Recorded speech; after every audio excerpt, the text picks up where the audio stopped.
साथियों नमस्कार। पराग सिंघल आगरा से, संपादक कर जानकारी एक टैक्स पत्रिका है, पाक्षिक प्रकाशन होता है आगरा से।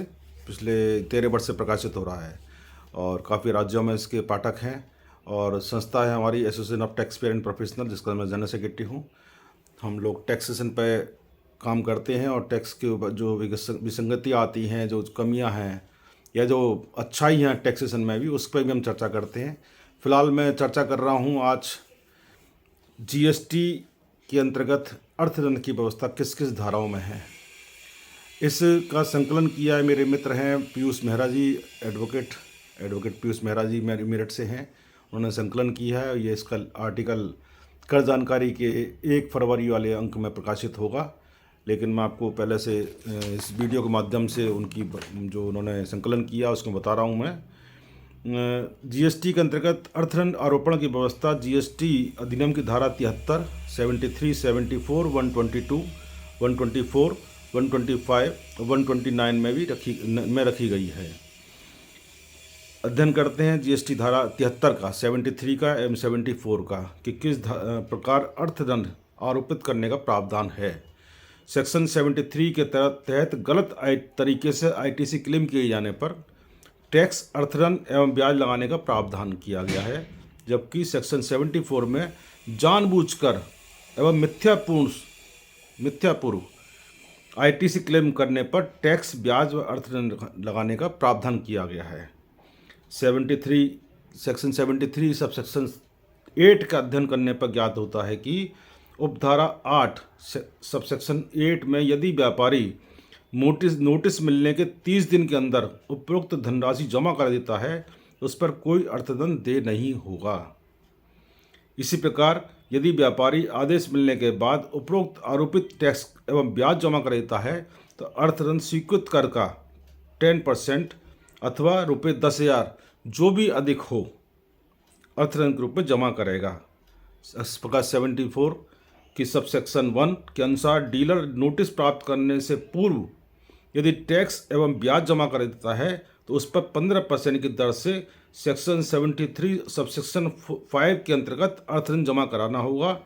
और यदि नोटिस प्राप्त होने के 30 दिन के अंदर उपरोक्त टैक्स एवं ब्याज जमा करवा देता है तो उस पर 25% की दर से कर जमा देता है तो उस पर सेक्शन 73 सबसेक्शन 8 के अंतर्गत 25% की दर से अर्थदंड जमा की देयता होगी। अधिनियम की धारा 122 के में अर्थदंड की किन मामलों में लगाया जाएगा, कितना आरोपित किया जाएगा, इसकी ये पूर्ण रूप से विवेचना वाली धारा है। इसकी बहुत ही विस्तृत रूप से विवेचना करनी होगी, लेकिन शॉर्ट में बता दूं आपको, जैसे आईटीसी गलत क्लेम करना जमा करना, टीडीएस काट के जमा ना करना, अधिकारी को गलत सूचना देना और उसके काम में बाधा डालना, गलत रिफंड लेना, पंजीयन लायक होने पर भी पंजीयन ला लेना। जो आजकल बहुत बड़ा आपने देखा होगा अभियान, दिसंबर में बहुत से व्यापारी जो पंजीयन लेने मतलब पंजीयन लेने ये था लेकिन नहीं लिया था, व्यापक अभियान चला था, उसके वो इस पे लागू होती है। आदि होने पर 10% या 10,000 रुपये अर्थदंड आरोपित किया जाएगा। इसमें जो अधिक राशि होगी 10% या 10,000 रुपये, अधिकतम 10,000 रुपये।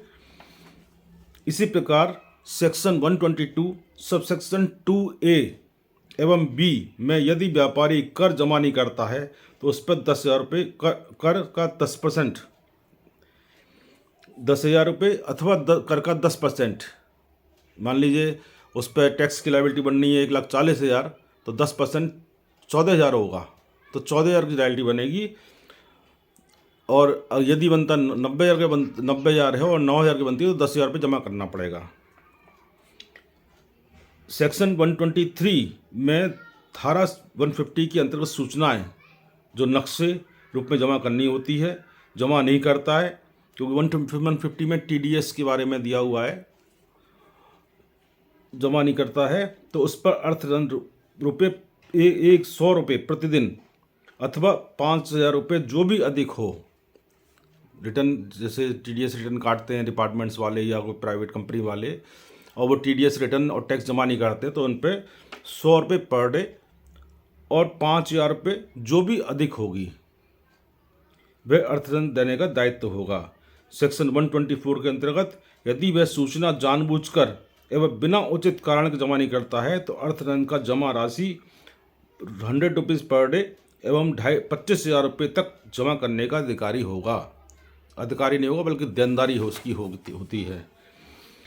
सेक्शन 125 के अंतर्गत यदि एक्ट के अंदर कहीं भी अन्य धारा में अर्थदंड लगाने प्रावधान नहीं किया गया है और अधिकारी कोई एक्ट की अवज्ञा का अनुभव करता है और उसका विश्वास है कि अधिकारी ऐसे कृत्य के लिए उसको विश्वास हो जाता है कि उसने कोई डीलर ने कोई मिथ्यापूर्वक या कैसे भी कोई गलत काम किया है तो सेक्शन 125 के अंतर्गत 25,000 रुपये का अर्थदंड आरोपित कर सकता है। ये सेक्शन 125 धारा जो है बहुत ही खुली हुई धारा है। अधिकारी किसी भी चीज़ में किसी भी आपके कृत्य के अंतर्गत सेक्शन 125 अप्लाई कर सकता है। देखने में ये भी आ रहा है, अब देखिए थोड़ा नेगेटिव एस्पेक्ट देख लीजिए इसका। देखने में ये भी आ रहा है कि डीलर द्वारा देरी से रिटर्न जमा करने आदि देकर के साथ लेट फीस ब्याज दाखिल किए जाने के बाद भी सेक्शन 125 के अंतर्गत अर्थदंड लगाने को कहा जाता है अधिकारियों द्वारा। भाई रिटर्न जमा लेट हो गया, उसने लेट फीस दाखिल करी, डीलर ने टैक्स दाखिल किया, ब्याज दाखिल किया, उसके बाद में भी अधिकारी कहते हैं नहीं साहब आपको 125 के अंतर्गत आरोपित किया जाएगा, जो कि पूरी तरह से विधि विरुद्ध है, लॉफुल नहीं कहा जा सकता।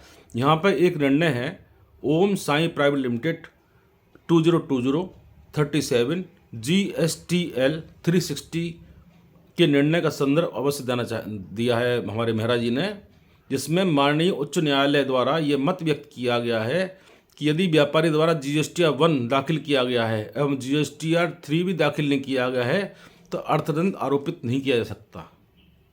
मतलब 1 दाखिल कर दिया है लेकिन 3 भी दाखिल नहीं कर पाया है तो सेक्शन 125 उस पर अप्लाई नहीं होगी। अधिनियम की धारा 126 में छोटे मामले जिसमें कर की धनराशि 5,000 रुपये निर्धारित की गई है एवं ऐसी कोई गलती व्यापारी द्वारा की गई जो जानबूझकर नहीं हुई है, गलती से हो गई, भूल चूक हो गई, अर्थदंड तथ्यों के आधार पर आरोपित कर सकते हैं। उसमें जो फैक्ट हैं उसको पहले अध्ययन करना होगा अधिकारी को, असेसिंग ऑफिसर को, तब वो उस पर अर्थदंड लगाएगा। इसी प्रकार सेक्शन 127 में उपरोक्त मामलों के अतिरिक्त यदि कोई अन्य मामला सामने आता है जो कि छूट गया है एक्ट में देने से, तब अधिकारी न्याय विवेक के आधार पर अर्थदंड आरोपित कर सकता है। ये बहुत ही जैसे आपको देखा होगा बिक्री कर में और वैट के अंदर कि असेसिंग ऑफिसर को बेस्ट जजमेंट देने के लिए न्याय विवेक का सहारा लेना पड़ता था। न्याय विवेक के आधार पर मैं निर्णय करता हूँ, तो वो चीज़ इसमें 127 में कवर की गई है। जबकि धारा 129 सेक्शन 129A में यदि व्यापारी स्वयं नोटिस के उत्तर में सामने आता है तो अर्थदंड कर का दोगुना और कर मुक्त वस्तु के है तो 2% या 25,000 रुपये जो भी कम हो, जैसे मैक्सिमम 25,000 रुपये है, 22% of the goods of value जो भी कम हो, डीलर अर्थदंड देने के लिए देनदारी होगी। इसी प्रकार सेक्शन 129B के अंतर्गत यदि व्यापारी स्वयं सामने नहीं आता है तो अर्थदंड माल का 50%, स्वीकृत कर का दोगुना, माल का 50%, मान लीजिए 2 लाख का माल है तो 50% से 1 लाख रुपया हो गया। यह जो एडमिट टैक्स है 2 लाख पे मान लीजिए 18% से 36,000 रुपये टैक्स लगता है तो उसका दोगुना 72,000 जमा करना होगा। इसी प्रकार कर मुक्त मामलों में माल का 5% या ₹25,000 जो भी कम हो वह देनदारी जमा करेगा। यहाँ पर यह अवश्य कहना चाहते हैं मेरा साहब कि विभाग द्वारा जारी परिपत्र 64/2018 दिनांक 14 सितंबर 2018 का संज्ञान अवश्य लेना चाहिए। इसमें ईवी बिल में तकनीकी त्रुटि होने पर ₹500 अर्थदंड जमा करने का प्रावधान किया गया है। इस संदर्भ में न्यायालय द्वारा अपने निर्णय में दिया गया है, जैसे तीर्थ एलुमिनियम बनाम state of Kerala 2021-50 GSTN 496 Tripura उच्च न्यायालय ने समर्थन किया इस चीज़ का। जहाँ तक सेक्शन 130 का सवाल है, इस धारा में अधिकारी द्वारा माल की जब्ती का प्रावधान एवं उस पर उस माल को छोड़ने पर अर्थदंड जमा कराने का अर्थ या फाइन जिसे कहते हैं, फाइन या पेनल्टी और फाइन में अंतर है, तो या फाइन जमा करने का प्रावधान है। ये प्रावधान सेक्शन 12 की तरह से है। जैसे सेक्शन 12 आप अध्ययन करेंगे, अगले टॉपिक में लेके आएंगे इसको।